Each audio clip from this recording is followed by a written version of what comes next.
Baik, assalamualaikum warahmatullahi wabarakatuh. Kembali lagi bersama saya Dudung Firmansah di channel ASP TV. Nah, pada edisi kali ini saya akan menjelaskan mengenai ancaman hukum untuk pelaku tabrak lari, di mana bahwa ancaman hukuman bagi pelaku tabrak lari itu dijelaskan pada pasal 310 ayat 3 dan ayat 2 ya, serta ayat 4 dalam Undang-Undang LLAJ yang berbunyi, setiap orang yang mengemudi kendaraan bermotor yang karena kelalaiannya mengakibatkan kecelakaan lalu lintas dengan korban luka ringan atau kerusakan kendaraan ataupun barang, sebagaimana dimaksud dalam pasal 229 ayat 3 dipidana dengan pidana penjara paling lama 1 tahun dan denda paling banyak 20 juta. Nah, apabila misalkan si korban luka berat, maka lain lagi ya, dapat dipidana dengan pidana penjara 5 tahun dan denda paling banyak 10 juta rupiah. Nah, dan apabila misalkan si korban sampai meninggal dunia, maka dapat dipidana dengan pidana penjara yaitu 6 tahun serta denda paling banyak 12 juta rupiah. Tidak hanya itu, pengemudi juga wajib memberikan bantuan pembiayaan serta pengobatan kepada korban yang mengalami cedera tadi ya, serta bantuan biaya pengobatan atau biaya biaya pemakaman bagi korban kalau misalkan si korban tersebut meninggal dunia sebagaimana dijelaskan dalam pasal 235 Undang-Undang LLAJ. Nah, tentu perlu digarisbawahi juga bahwa pemberian bantuan biaya ini tidak menghapuskan tuntutan pidana pada pengemudi tersebut. Dan di sisi lain, pasal yang terkait tabrak lari lainnya yang juga menyebutkan setiap pengemudi yang terlibat kecelakaan lalu lintas juga memiliki tanggung jawab sebagai berikut ya, di antaranya menghentikan kendaraan yang dikemudikannya. Jadi ketika mengalami kecelakaan dia harus menghentikan kendaraannya dengan tujuan misalkan dengan itikat baik ya. Terus yang kedua itu memberikan pertolongan kepada si korban. Sudah jelas ya ketika sudah memberhentikan motor dia, jadi dia memberikan pertolongan pertama kepada si korban tadi.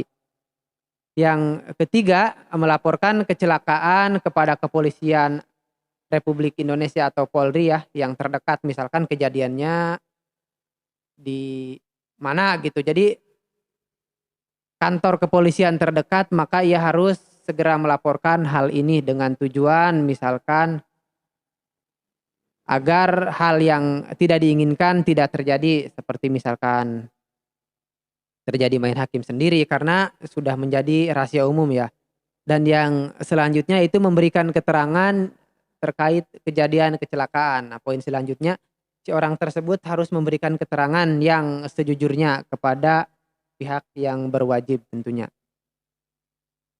Apabila pengemudi dalam keadaan memaksa sehingga tidak dapat melaksanakan kewajiban menghentikan kendaraan serta tidak memberikan pertolongan, setidaknya ia harus segera melaporkan diri kepada kepolisian terdekat. Jadi kalau misalkan ada sesuatu hal yang membuat ia tidak bisa memenuhi poin yang tadi, tapi setidaknya poin yang terakhir itu harus dilaksanakan yaitu melaporkan diri kepada pihak kepolisian.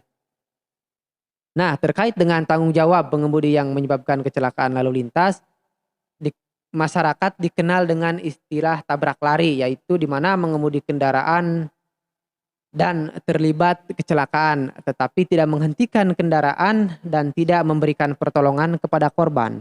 Nah, untuk pengemudi yang menyebabkan tabrak lari tadi, selain dikenakan pasal 310 Undang-Undang LLAJ, juga dapat dikenakan pasal 312 Undang-Undang LLAJ, di mana yang poin utamanya itu sengaja tidak menghentikan kendaraannya dan tidak memberikan pertolongan atau tidak melaporkan kepada yang berwajib perihal kecelakaan yang tadi.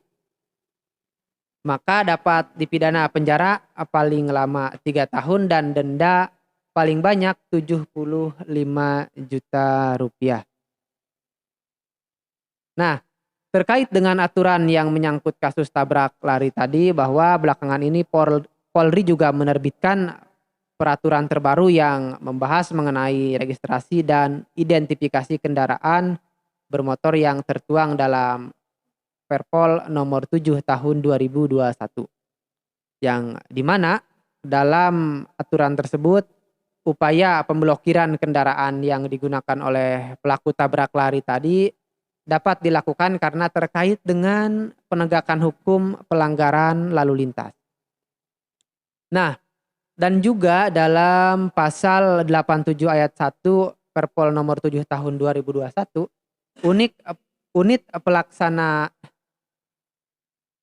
Rejinden Renmor dapat memblokir data kendaraan bermotor yang dikendarai oleh pelaku tabrak lari, baik data surat tanda motor kendaraan atau STNK ataupun buku pemilik kendaraan bermotor ataupun BPKB guna kepentingan penegakan hukum pelaksanaan lalu lintas yang sebelumnya diajukan oleh penyidik. Jadi tentunya sudah jelas ya. Sekian dari saya, kurangnya mohon maaf. Terima kasih. Wassalamualaikum warahmatullahi wabarakatuh. ASP lapor, kami hukum, jauhi hukuman.